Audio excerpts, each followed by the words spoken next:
special guest, Doug Flutie. This is the Power Motion Picnic Hour. Hello, everyone, and welcome to another edition of the Power Motion Picnic Hour. As always, I'm your host, Dave, and as always, right beside me on the other side of the internet is... Trevor. Hey, Trevor, good to be here with you. What's going on? It's very good to be here. I'm doing well. How are you doing, Dave? Yeah, I'm doing good. I'm doing real well. It's nice. I feel like every week we get on here and we say big week. We do. Big week over here at the Power Motion Picnic Hour. And I think for the first time in a while, it's safe to say not a very big week.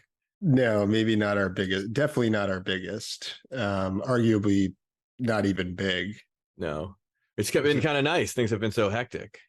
Yeah. It can't always, I mean, I guess it's all relative, right? There would be no big if it weren't for smaller weeks like the one we just had. Yeah. I think I, personally speaking, replaced a big week in the Power Motion Picnic Hour world with a big week everywhere else in my life. So I compensated sufficiently. That's good. Yeah. No, you had to sort of catch up in some of your other pursuits. Yeah, you gotta be well rounded. You can't only run. Yeah. You gotta do other things. Much as would sometimes like to, you can't. Yeah. It's like the female person unaffiliated with the Power Motion Picnic Hour that I live with recently accused me of being I think the word she used was obsessed with running. Oh, nice. And I countered and I said, I also podcast about running. That's another interest that I have. I'm also obsessed with podcasting about running. Yeah, I'm also a podcaster, not just a runner. Yeah, I have two interests, running and podcasting about running. That's right. It reminds me of I read Nick Hornby's book Fever Pitch earlier this year, and it's about his life as a fan of the football club Arsenal. Okay. But he doesn't refer to them as fans or what he is. He refers to what he is and people like him as obsessives. Obsessives. Yeah. Yeah. And I love that. Because he doesn't think, fan or supporter or whatever does justice to the way that he interacts and consumes his sporting and I wouldn't call it love of football and his team. He doesn't seem to love it. he's just obsessed with it. That's a good distinction to make too. Yeah, I can see that. So how was your weekend running? It was a pretty light one, it sounds like. Yeah, it was pretty light. I mean, I was traveling for work actually, so I didn't get to run a ton. I was up in Boston all week last week, but I squeezed in a nice 10K in a treadmill, and then I was able to do one, because I was staying in Cambridge actually right near the river. I was able to get one nice loop by the Charles River on starting at like the Museum of Science, running all the way up to the BU Bridge, and then crossing over, running back on the Boston side, and then crossing over the Museum of Science Bridge it's supposed to be a little under 6 miles, but due to a confused mishap while running under the Longfellow Bridge and getting really confused at the octopus that is the on-ramps and off-ramps of that structure. Yeah. I think I rounded it up all the way to a 6-mile run. Okay. Yeah, well, with lack of any ability to track it, we'll just call it 6. We'll call it 6. I didn't track it. I didn't time it. I don't know what was going on. I didn't know when how I should be crossing over roadways and stuff. So, I mean, I did live near there for years. So it's nearly a 10K. Yeah, basically. So I did 2 10Ks. Probably in the same ballpark as my the tracking can sometimes feel a little bit off, but my 25.6 mile Kilkenny Ridge race. What? Wait, same what? Same like purport. Like I was almost a marathon. Oh yeah, exactly. I stopped just before reaching full satisfaction. Yeah, nice milestone. But I'd say that's a pretty classic run. I think I've only ever biked that, but I'm familiar with the area. It seems like a good place to run. Yeah, I lived on like both sides of that river for so long in multiple different places, pretty close to the river a few times, and I barely ever done that, which I've done it I think a few times, but yeah, very little. But yeah, it's a great loop. My only regret after getting back was I probably Should have done a farther one. I just didn't want to run too far out, and whatever. I don't know. Bonk. Bonk. But I was fine. I was like, I ran like the last mile like super hard and was like flying in. I was just kind Oh, of tired. nice. Yeah, but I should have gone to, I don't know what's the next. I should have gone to Western Ave or River Street or maybe all the way to Little the Elliott Bridge. little speed play at the end though. That's nice. Well, there was a runner. I did that thing where you see a runner, and it's a thing you do in a race more commonly. But I was going to try to catch him. Mm-hmm. But they must have been just going so fast. I could not catch this runner. They remained like 50 yards ahead for like the whole Yeah. time. Yeah, which was fine. It kept me pushing. Um, but yeah, it was a great run. It's funny. It's the Memorial Drive side is less good, the Cambridge side, because you're just right along Memorial Drive. You're like right next to the cars. Yeah. Yeah. And I left at like, I don't know, 6 o'clock in the evening. So I was just running with traffic and and the car fumes. So Oh yeah. yeah, that was not as good as I remembered it. But on the other side, on the Boston side of the river, it's actually pretty great. Nice. Yeah, because because you've got a little buffer. yeah, there's a nice little park there, and then Yeah. when you get further towards, back into Back Bay, and then you're really far from the road, and you run by the Hat Shell and all that Hat stuff. shell, and then it's all like grass, and it's pretty nice. That's Yeah. a great run. Yeah. It's Yeah. a cute little town they got there. Well, good stuff. Mm-hmm. How about you? What kind of runs did you get out there for? Anything, or Well, were you just yeah, recovering? yeah. No, I think so yeah, when we had last done the pod right after, was it the day after? I think it was No, two probably days two after. two days after. It was a Monday. So Yeah, 2 days after my race, and I think I got out running the day after that, probably day three. And nice. or yeah, I got out that Tuesday. I had sort of three solid, just average days of running that I got in that week, and Sick. but it felt good. I went over to the local trails, did some vert. Actually, started working.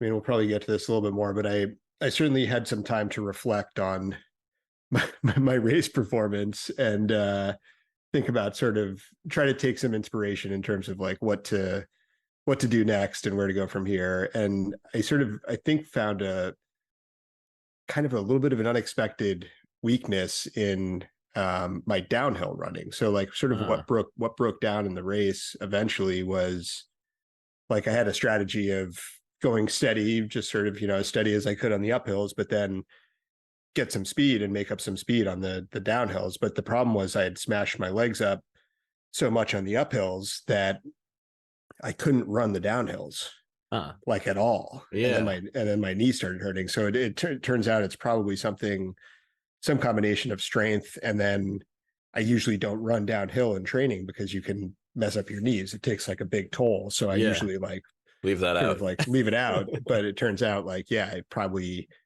missed some muscular development and things that are probably That you necessary need. downhill. Yeah. Yeah, that you need to run. Yeah.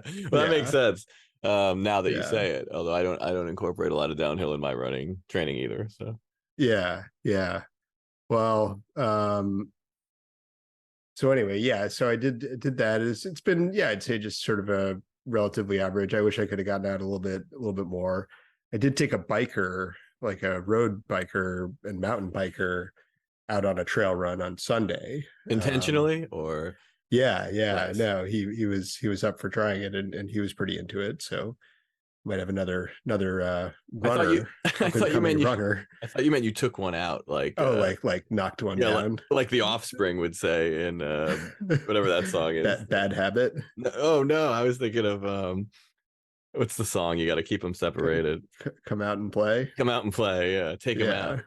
Yeah. Yeah. Take them out. Take them out. I love when they say that. They out themselves as if you were unsure before that part of the song if these guys are actually tough badass guys or not. Yeah, no, they know. Yeah, you know for sure that they're not when they get to that part of the song. Yeah, take them out. Mm-hmm. No, I didn't take out a biker in that sense. I took one out to go for a run. Oh no, A friend. It was nice. Yeah, and I think he liked it. So I'm glad to hear you did it in the nice way and not in the Offspring style. yeah. But the other thing with Kilkenny is I guess I was digging. So yeah, the downhill part, a little bit of the leg strength, but I was like, what else could it have been? I think my nutrition and water were pretty spot on. I think my aerobic was pretty good. You had enough I soda. was like, I had enough soda. I definitely got some mountain lightning. Ate some Reese's Pieces. Like I was, It's I like mean, you I were think I really nailed that part of it. like cosplaying ET while you were out there running. But but anyway, so like I don't know, could it have been the weather? No, the weather was like fine. The shoes, the Nike Zagamas, were they just a little too slippery or too like they're a little bit tippy? But Hmm. in the end, I got to say, there were just no excuses.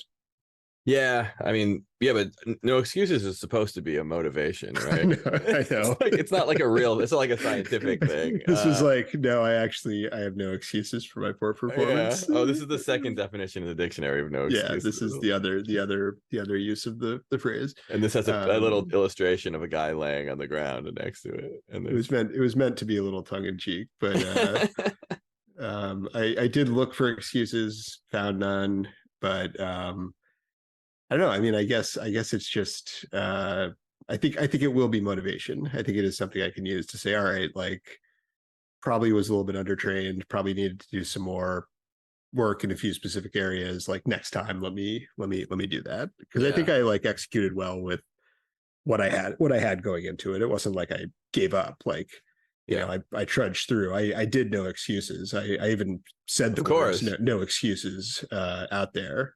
If your body shuts Um, down, that means you successfully did no excuses. yeah, It I think doesn't I it Coach doesn't Friend probably heard me say that among other yeah, I hear you muttering it podcast references. as stumbling into the brush. Yeah, No yeah. excuse. No I do excuses. I do like to say podcast things while I'm running, whether it's no excuses or just shouting onward at a fellow runner. Yeah, Um, yeah. and or the best being singing the theme song as you did to me while we were running that 5K a couple months ago. Yeah, I did. That's right. You were singing that about, I don't know, a quarter mile into the race, maybe half a mile in. It was great. Yeah, it was good. It's a good running Um, song, actually. One day we'll do it as song of the week. it is. Well, speaking of, we actually have a couple sort of pent up songs of the week. I think we've maybe even talked about them like their existence for a little while now, but we can maybe do them this episode. Sure. I think I only listened to one of them.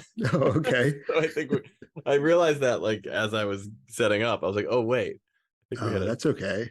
yeah. Um, I listened to the one that I suggested. I figured it would be funny to suggest a song that you haven't heard. Yeah, yeah, exactly. That would, but so maybe we'll do yours next week. Yeah, that sounds good. Should Let's we do go? yours. Okay, let's do song of the week. I picked what did I pick? Bad Brains by the Skinner Brothers.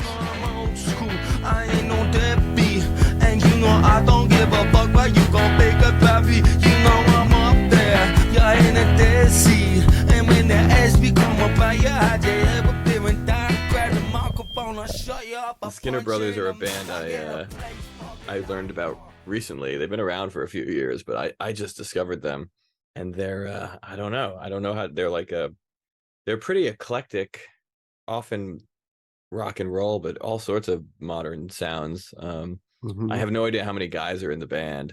They're from London. They seem pretty young.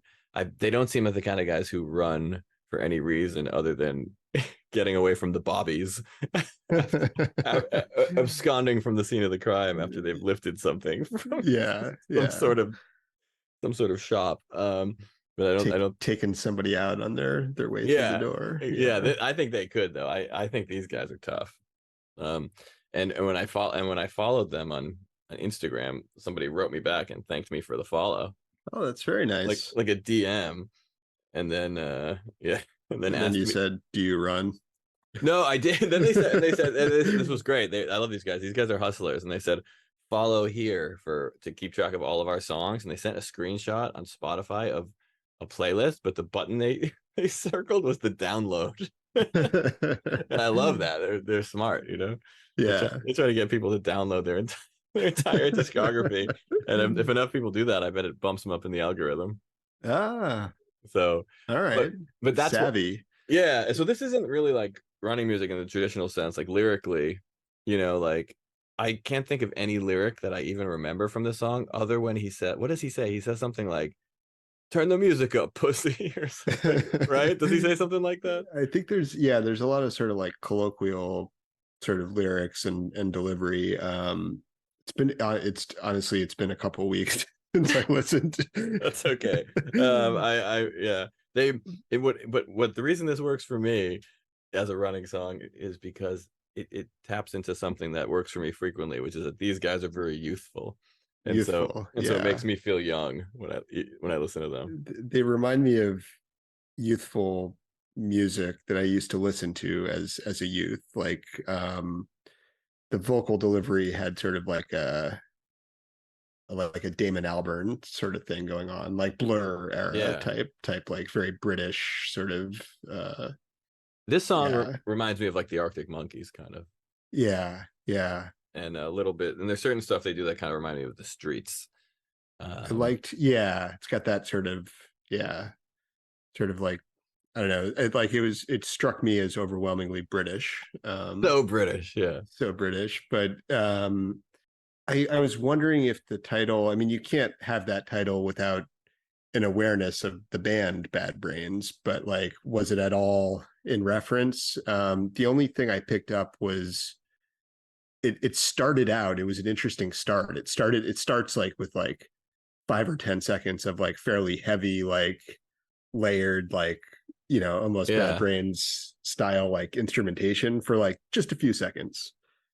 And then it kicks into like kind of a groove. Kind of like a groovy, like that you can run to. Like British, like, like sort of rock pop type, kind of similar to bouncy. A lot of our songs of the week, either Chaise Lounge by Wet Leg or Got Nothing by Spoon. This kind of settles into a similar kind of groove. Yeah, but it starts like sort of very fast and a little bit harder, which I dug that.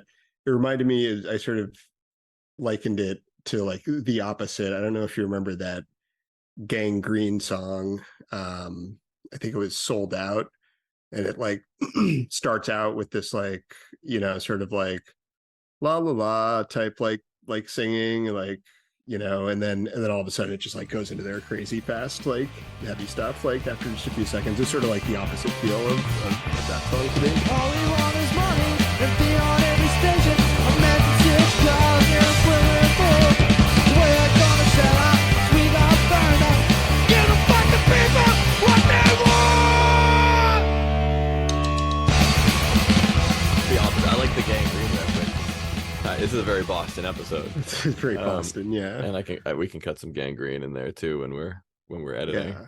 I don't think the guys will mind if we do a little fair use cutting and pasting. No. They like us are aware that life is quite unpredictable. When they were making the song in the early 80s or whatever, they had no idea it would end up on a popular running podcast so many years later. No, and then with the Skinner brothers, we know that they're on Instagram all day monitoring. So when we tag them, we'll see how they try to pull a fast one on us, or how they try to trick us into doing something. They almost interacting with them was almost like interacting with like a Nigerian scammer or something.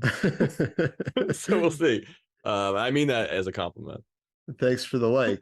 Would you like to also buy some merchandise? Mm-hmm. Yeah, it was great. So you didn't run to it, or did you? I did run to it. I have run to it. I've put it on running playlists, so I run to it every now and then. But in terms of like prep for song of the week, I had done that work a couple weeks back, and then but haven't been running to music much this week. It's been an interesting sort of, just felt like getting out there and just no music this past few runs. Same. Did it run for you though? It ran for me. Yeah. Okay. Yeah. Their stuff runs in general though. You listen to their whole oeuvre. It's all over it's hard to say. It's all over the map. So some songs run better than others. Glad you tried. I have no idea how to say that word. Yeah, I just avoid it altogether. I'm not a strong French speaker, but no. But that's what I got. Yeah, that's what I'm working with. I read it and I know what it means, and then I move past it without like really saying it in my head even. Well, if you say a French word too correctly pronunciation wise, and you're not like speaking French, then you seem pretentious. Yep. When someone who will just like say a word in a foreign language and just say it like perfectly in that pronunciation, all of a sudden just out of nowhere. Yeah.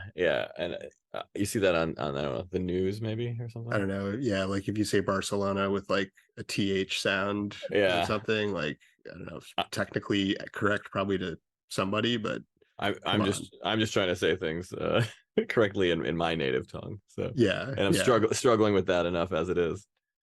I think there's a certain sort of embracing of botching other languages that you have to just embrace as a English, particularly an American English speaker. Yeah, cool with it. Yeah, you got to be cool with it. Yeah, but no, it's good song. Thank you for the pick. It ran. And thank you Skinner Brothers for making the music. And they do another thing I love, which is like another reason I say they're hustlers, is like they're constantly on Spotify like releasing, like I'll get a like new song by the Skinner Brothers, and they just like release songs that have already been released, and then as like a single. Yeah, they release everything as a single with like 3 or 4 more songs tacked onto it, so they're all like kind of like EPs, but they'll just keep releasing it as another EP with a different song as the title of the EP, and the order changed just to keep getting plays, you know. Wow. We need some algorithmic help with them. I feel like we could use a little boost while we wait for our bus stop ad to go up until that gets out there. Maybe we could hit the algorithm up a little bit. Maybe initiating some kind of relationship with them would be great, because we could learn a lot from them. But they do have over 41,000 followers, so we could see if they run. Little do many in the community know, but many of our, other than the special guests themselves, many of our special guests become special guests just by us reaching out, describing our popular running podcast and asking them if they run, and then if they want to be on the podcast. Yeah, and if they do run, there they are. That's how it happens. It happens pretty organically, basically. Yeah. It's a conversation. Yeah. It's like the internet equivalent of just bumping into someone on the street. Yeah. Hey, you run? Do you run? Yeah. All right. Be on our podcast. Yeah. There was this one guy. So one interesting thing, this is probably my last race anecdote. We can keep going. Yeah, I can keep milking it for a few more episodes. But there's just, so like an interesting thing about the modified course is that you end up having to like it was two out and backs, and then basically back down the first way you came in. So it was like almost like 3 sort of straight, legs. But because of that, you ended up running, by people, and you'd see the people like in the lead, like as you were running down to one checkpoint, they're like already running back in the other direction. So you see all like the leaders and the fast racers, and everybody's very nice. They're all, everybody's saying like, you're doing awesome, like keep going. Like everybody's very like positive. But I saw this one guy, and Coach Friend had separated for a little bit for some reason, and this one guy and I were both going across. He was coming back, meaning he was probably in like the top 10, and I was not. And I was going the other direction, and he goes to me, and he like had his poles, and he's kind of trudging along. And he just goes, I feel lightning fast right now. And the guy's literally just like walking like with his poles. And I was like, yeah, man, you look lightning fast. Yeah, exactly. I barely saw you. Like, yeah, like that's the spirit. Like, but he was just going so slow. I thought that was a good joke that he dropped. Wow, he had poles. Yeah. I didn't picture there were poles out there. There were some poles. I had poles for parts. Which I usually don't run with poles, but I think they were helpful. I think if I had made better use of the poles, I might have had a slightly better race too. But yeah, it's a whole nother thing to think about. It is. Yeah. I was remembering, we haven't talked in so long. I was remembering the runs I did. I did a bunch of runs before having to go to Boston for work. And I was supposed to do a 16-mile run the day before I went, but I was up too late the night before. And so I didn't have it in me. And I did make it out for 8 miles, but I got to get out there. And get a long run. Sometime soon, if I'm going to be running a marathon in a little over a month. Oh, that's right. Yeah, your big events coming up. Yeah, we should. Well, yeah, we'd love to get into some of your current training, what the training block looks like, all that. I'm very undertrained, and so I think basically my training plan is start running a lot now. I have experience with that, so yeah, I can share some some tips of, things to do and things not to do. It's fresh in your mind, but and I have almost like I'm almost thinking maybe it's too late and I'm not going to be trained enough. But I've mentioned this race so many times on the pod. I feel like I almost have to do it. Well, I'll see. I'm going to try to run a lot in the near future. Yeah. I think, I don't know, from the sounds of it, you're getting out there and, doing pretty fast 10Ks and, I'll see what I can do this weekend. 15-mile run. Didn't you do a 15-mile run? Yeah, a couple weeks ago.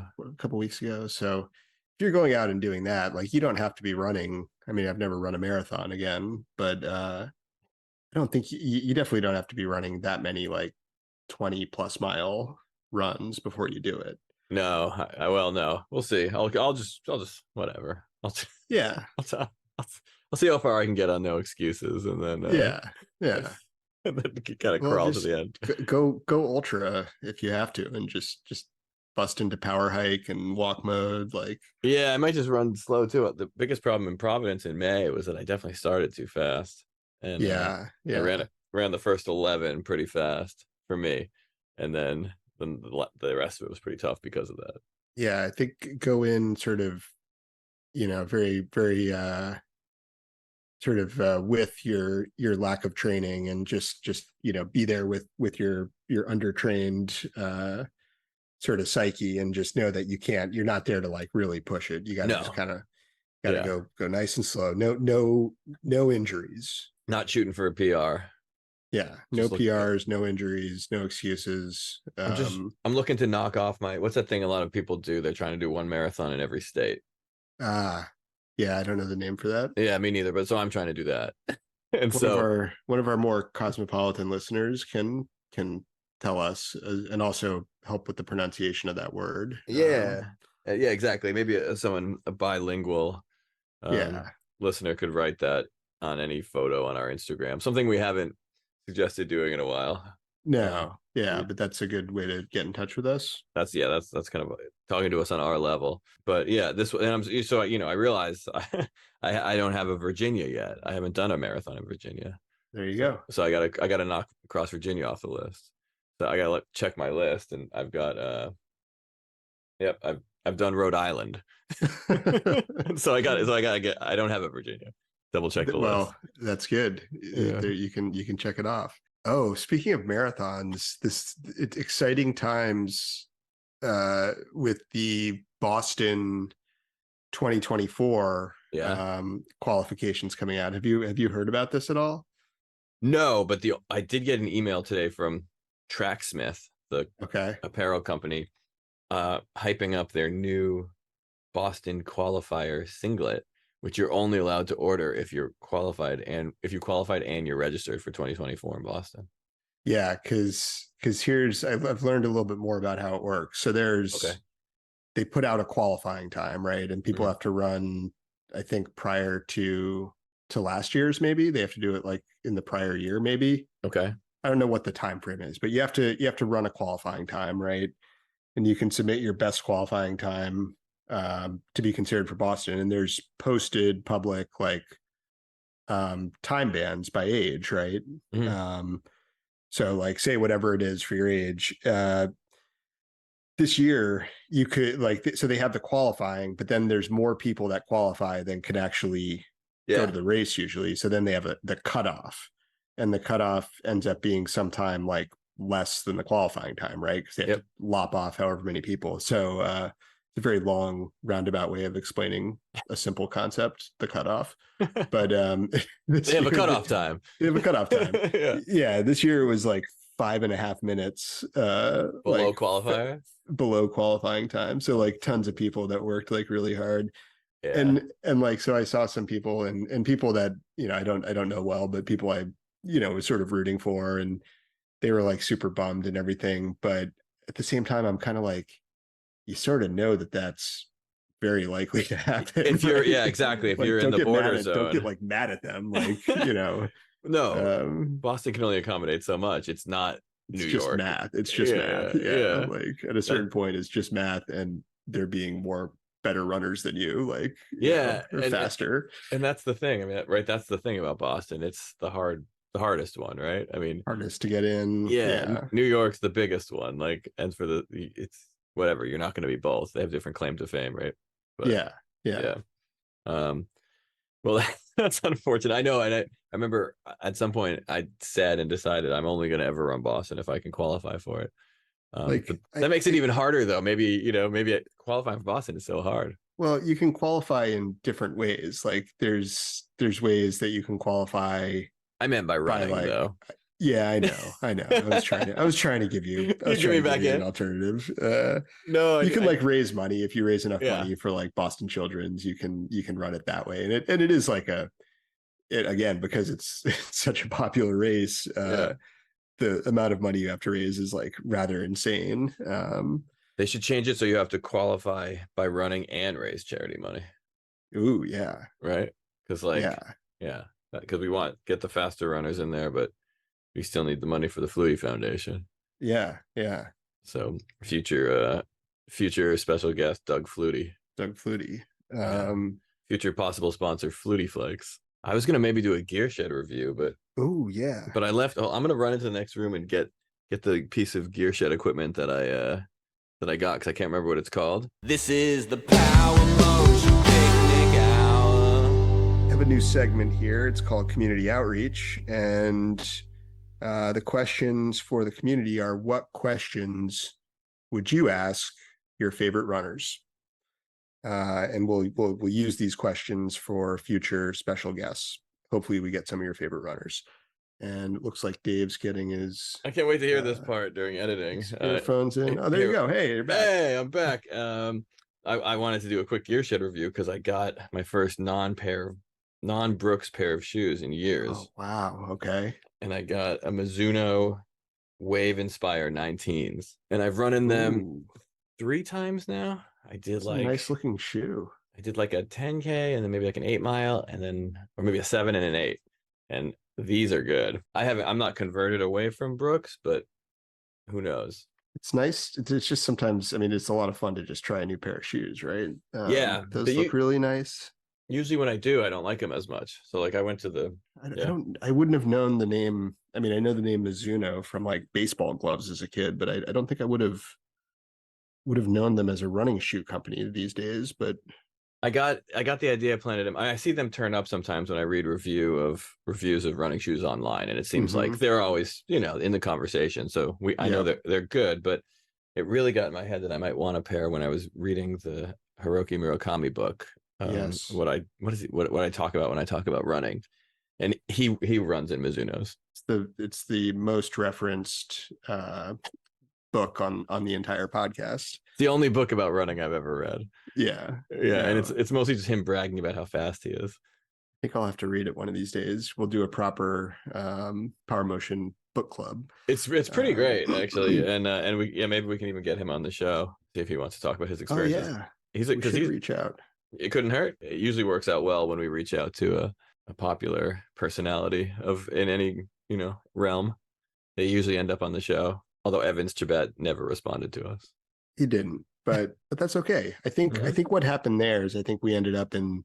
We don't want to give away our secrets, but then again, the Skinner brothers already know this. Probably they could help us with this. Yeah, I think what happened with Evans is we DM'd him just like cold out of the blue, and so he would have had to like accept the DM in that area, that like junk area where you get all like the spam.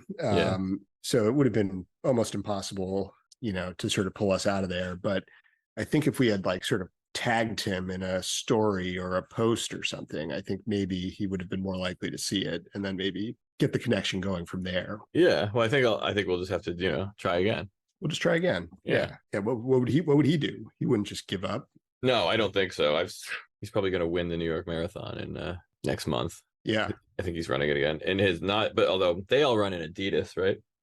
I think a lot of the top runners, I mean, it used to be the Nike, what were those, like Pro Flies or whatever? There was a Nike where they put like the bracing, the plate in them, and it like gives like a, an advantage, which at that level, like, if you can get, even if it's like a 0.5% advantage, like it matters, right? And I feel like Nike had figured it out, but yeah, I think a lot of the top runners are Adidas these days. I think so. No, because every targeted notification and news story on my phone or whatever Google News is about running these days, because I'm obsessed with running and obsessed with podcasting about running. And sometimes I'll get the link to the news story that tells me what all the top runners are wearing, and I'll start I'll read it like as if I'm researching something I should maybe run in, before remembering that I need like a much more geriatric kind of shoe.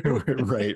Yeah, like I don't, whatever they run it is, sometimes you'll see that kind of shoe and it's beautiful. Yeah, no, I don't think my knees would shatter, right. Yeah, you'd hear the glass sound effect noise from an old Casio keyboard with like the first big stride that I took, and that would be it. Yeah, that's it. Yeah.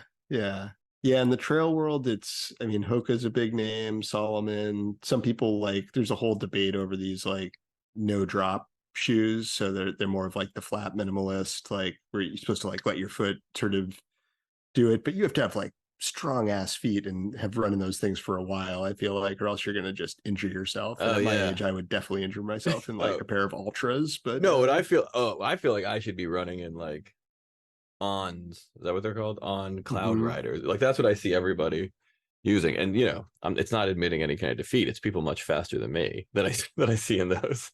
Those I think are surprisingly stiff. Like they're not all that plush. From maybe I could be wrong, but at least the ones that I've seen, and there's different theories. Like some people will say, like you have to work hard if you're sort of like think about like stepping off of a pillow. If you're really like mashing into it, you probably have to use like more strength coming out of it. But interesting.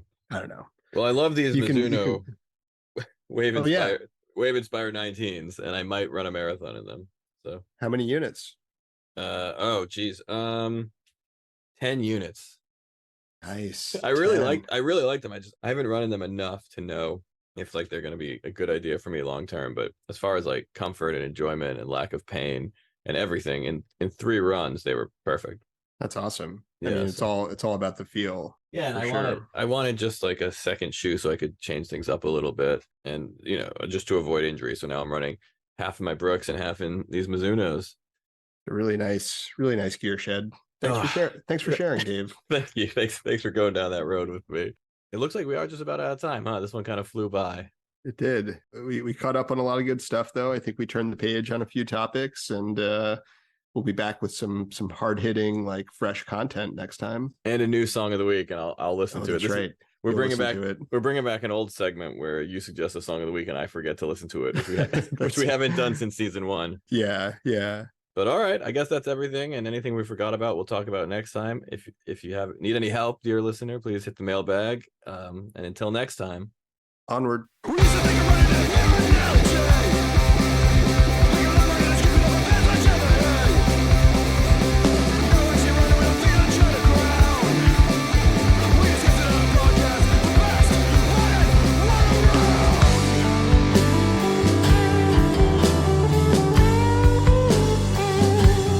This is the Power Motion Picnic Hour, your favorite of the few, with a mile of opinions that we'll gladly share with you. This is the Power Motion Picnic Hour, you deserve nothing less. The Power Motion Picnic Hour, sometimes with special guests. Say your name, special guest. Doug Flutie. This is the Power